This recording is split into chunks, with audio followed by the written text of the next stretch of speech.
Olá pessoal, eu sou a professora Joelma e juntos na aula de Geografia vamos estudar a urbanização no Brasil. Podemos definir urbanização como sendo o processo que envolve o crescimento do número de pessoas morando nas cidades, além do aumento da extensão territorial, ou seja, do tamanho dessas cidades. A urbanização no Brasil teve início com a chegada dos portugueses. Inicialmente foram criadas cidades ao longo do litoral, porque os portugueses vinham para cá de navio, e se expandiram para o interior à medida que as atividades econômicas penetravam em nosso território. Mas apenas no século XX observa-se um verdadeiro impulso à urbanização brasileira e está muito relacionado à criação das indústrias, uma vez que até então o nosso país era essencialmente agrícola. Como foi dito, o primeiro local a ser ocupado pelos portugueses foi o nosso litoral. E para proteger o nosso território contra possíveis invasores, eles construíram fortes, ao redor dos quais cresceram algumas cidades brasileiras. Como é o caso, por exemplo, do Forte de São Paulo, primeiro forte do país, localizado em Bertioga, São Paulo, que foi construído em 1598. O Forte do Reis Magos, criado em 1599 em Natal, que deu origem à cidade de Natal. O Forte do Presépio, em Belém, e assim por diante. O desenvolvimento da cultura de cana-de-açúcar também ajudou a fundar cidades no Brasil. Pelos portos de Recife e Olinda, por exemplo, navios partiam levando o açúcar produzido aqui para a Europa e chegavam de lá trazendo produtos de consumo para as elites, uma vez que aqui era proibido a produção de produtos manufaturados. As cidades funcionavam como nós de uma rede de comércio que escoava a produção para os mercados europeus, ou seja, não era consumida aqui no nosso país. Não desenvolvemos nesse período um mercado consumidor interno durante o período colonial.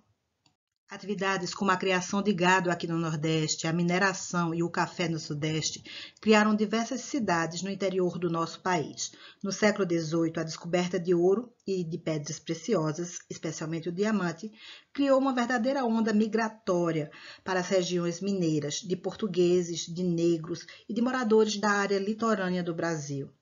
Foram criadas cidades como Vila Rica, que hoje chamamos de Ouro Preto, em Minas Gerais, Lençóis na Bahia e Cuiabá, em Mato Grosso.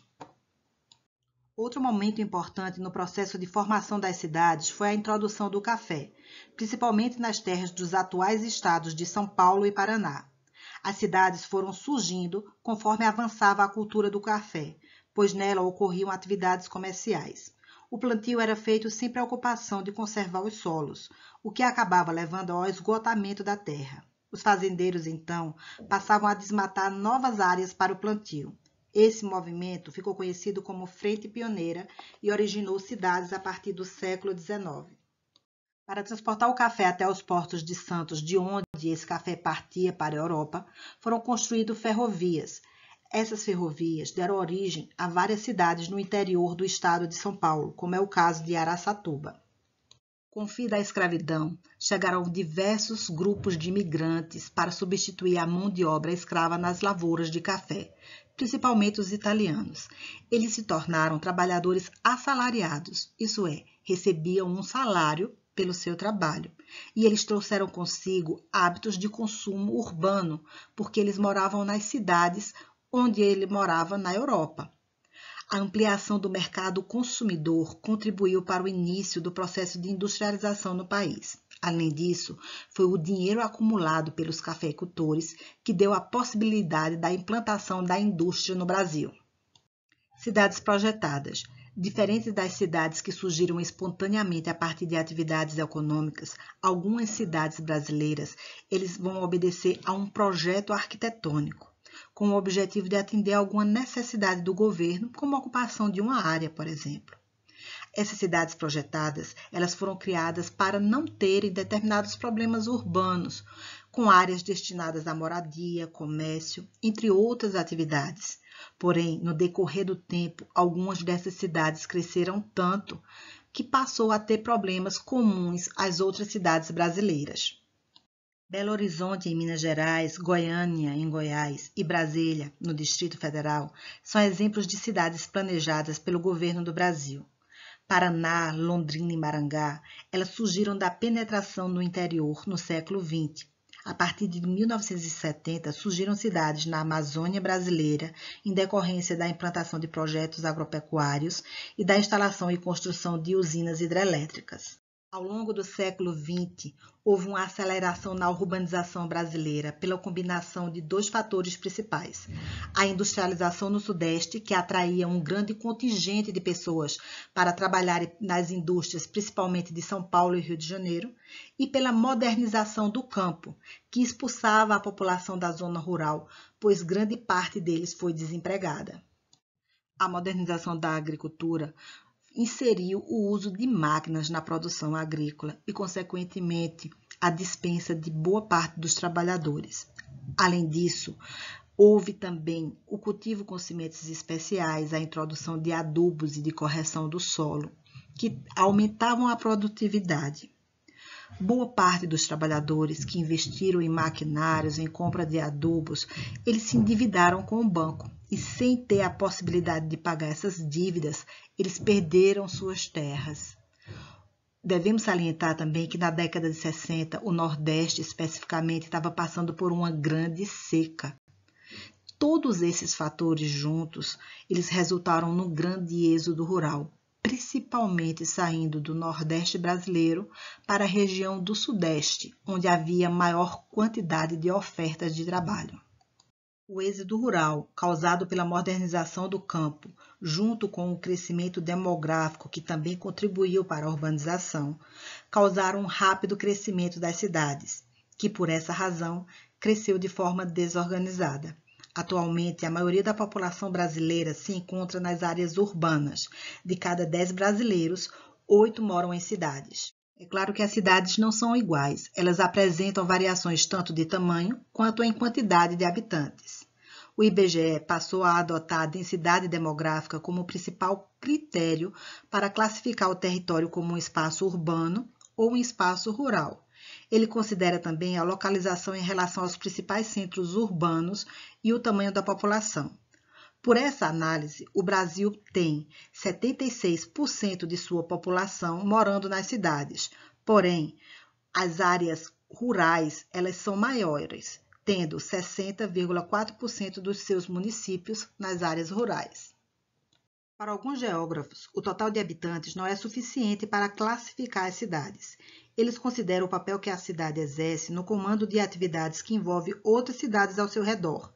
Por isso, surgiu o termo cidades médias, que, independentemente do tamanho e de sua população, influenciam outras cidades no seu entorno por meio de oferta de serviços mais qualificados, por exemplo. O crescimento rápido de algumas cidades causou imensas concentrações populacionais. Esse crescimento não obedeceu aos limites territoriais e, por isso, surgiram as conurbações. Conurbações é quando há um encontro do limite entre duas ou mais cidades. Ele ocorre por um significativo e acelerado crescimento urbano. O processo de conurbação pode gerar a criação de uma região metropolitana. Região metropolitana indica um conjunto de municípios que estão conectados e apresentam uma grande densidade populacional. Ele é formado por uma cidade central, ou cidade núcleo, chamada de metrópole, e as cidades adjacentes. Nesse mapa temos em destaque a região metropolitana de Recife, que tem como cidade núcleo ou metrópole Recife, e as cidades satélites como Olinda, Paulista, Abreu e Lima, Camaragibe, São Lourenço da Mata, entre outras. Megalópole é o encontro de duas ou mais metrópoles, a conurbação de duas metrópoles. No Brasil ainda não temos nenhuma megalópole, mas temos uma em formação e ela se encontra entre o eixo Rio-São Paulo. Por essa foto de satélite, a gente pode perceber a aproximação dessas duas grandes metrópoles. Quando falamos de problemas ambientais urbanos, devemos considerar quais são os fatores que contribuem de forma negativa, que impactam de forma negativa o meio ambiente. Entre esses fatores, destacamos o grande crescimento demográfico, a grande quantidade de pessoas e a falta também de planejamento estrutural capaz de absorver essa grande quantidade de gente.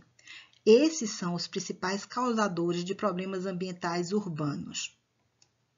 Entre os principais problemas urbanos, podemos citar as enchentes. Elas são causadas pela impermeabilização do solo, pelos entupimentos de bueiro, pelas alterações de cursos de água, pelas mudanças climáticas, entre outros diversos fatores.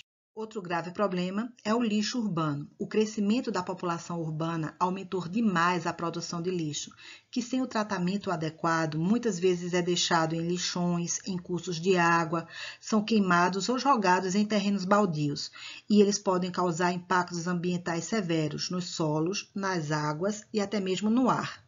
Despejos de esgotos nos rios e nos canais. O crescimento desordenado e a falta de infraestrutura das cidades fez com que ocorresse uma ausência de planejamento em relação ao saneamento básico, o que vem causando graves impactos ambientais aquáticos, como o aumento da contaminação da água, a proliferação de doenças e a menor disponibilidade de água doce para o consumo humano. Principalmente nas grandes cidades, nós vamos encontrar a poluição sonora. Ela é causada pela grande quantidade de automóveis, construção civil, fábricas, entre outros fatores, e elas vão ser responsáveis por distúrbios mentais, aumento significativo no estresse e até mesmo problemas auditivos. O grande volume de gases poluentes lançados na atmosfera é um outro problema urbano, causado principalmente pelo grande volume de automóveis e indústrias.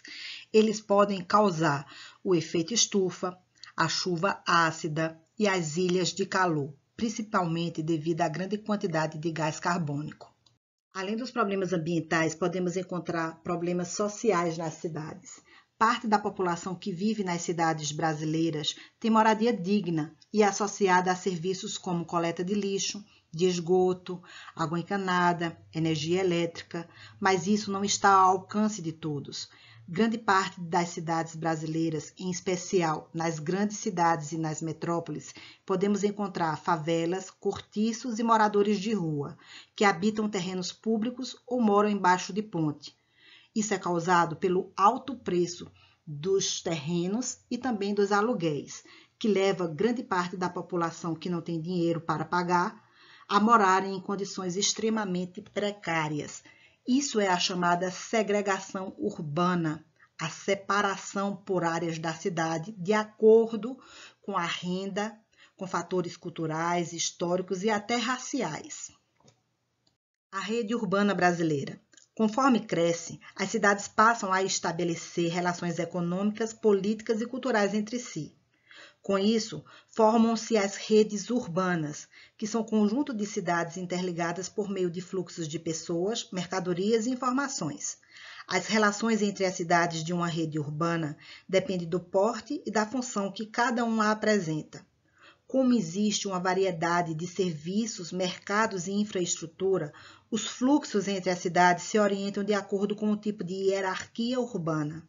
Nessa hierarquia, as cidades vão ter mais ou menos influência, de acordo com as funções que possuem. Assim, um habitante de uma cidade pequena que precisa de um serviço de saúde específico terá que se deslocar até um centro urbano maior, mais próximo. Se ele precisar de um serviço ainda mais especializado, talvez ele tenha que ir para um centro urbano ainda maior, como é o caso de uma metrópole. Esse é o esquema hierárquico das cidades. Metrópoles nacionais são as cidades capazes de estabelecer influência em todo o território nacional. No caso do Brasil, temos 3. São Paulo, Brasília e Rio de Janeiro são as únicas metrópoles nacionais.